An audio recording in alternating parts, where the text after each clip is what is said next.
Si tu ne fais pas attention de contrôler tes pensées, tu pourrais être la cause de ta propre souffrance. Je donne un petit exemple. Imagine, tu désires ardemment une chose, mais qui tarde à se réaliser, tu vois. Mais tu n'arrêtes pas de penser à cette chose-là, constamment et régulièrement. Allah n'était pas prêt d'arrêter de souffrir. Parce que le fait que cette chose se réalise, ça dépend d'abord de la volonté d'Allah subhanahu wa ta'ala. S'il ne le veut pas, ça ne va jamais se réaliser, de un. De deux, le fait de constamment penser à cette chose-là que tu n'arrives toujours pas à réaliser, à réussir, etc., eh bien, ça va t'empêcher de regarder autour de toi.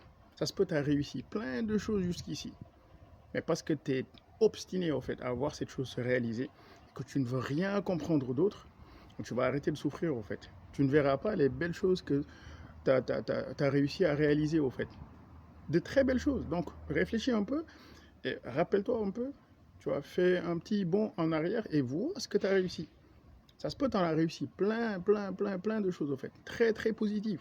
Mais parce que tu veux ardemment ces choses, mais qui tardent à se réaliser, que tu n'arrives plus mais à gérer tes pensées, au fait. Et Shaitan va en profiter pour tout le temps orienter tes pensées vers cette chose-là que tu veux.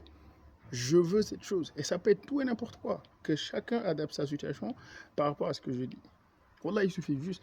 Il y a un animateur télé américain qui s'appelle Steve Harvey. Lui, il dit une chose l'aide, mais énormément à préserver sa santé mentale.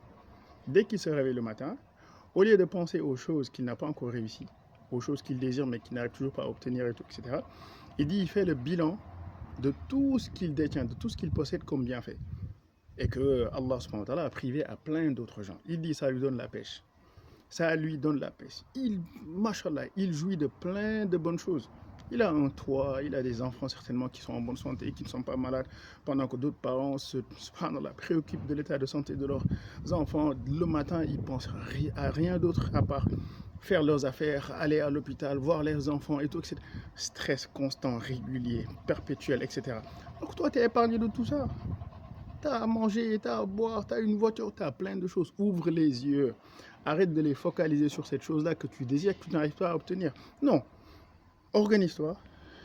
Demande que Allah te facilite à posséder cette chose-là, à l'obtenir. Cette chose que tu désires tant et tout. Mais ne te laisse pas pourrir la vie parce que tu ne veux pas enlever tes pensées de cette chose-là. Je ne sais pas si je me suis fait comprendre. En tout cas, moi, je l'applique et ça me donne la pêche, alhamdulillah. Qu'Allah facilite à tout le monde. Salam alaikum.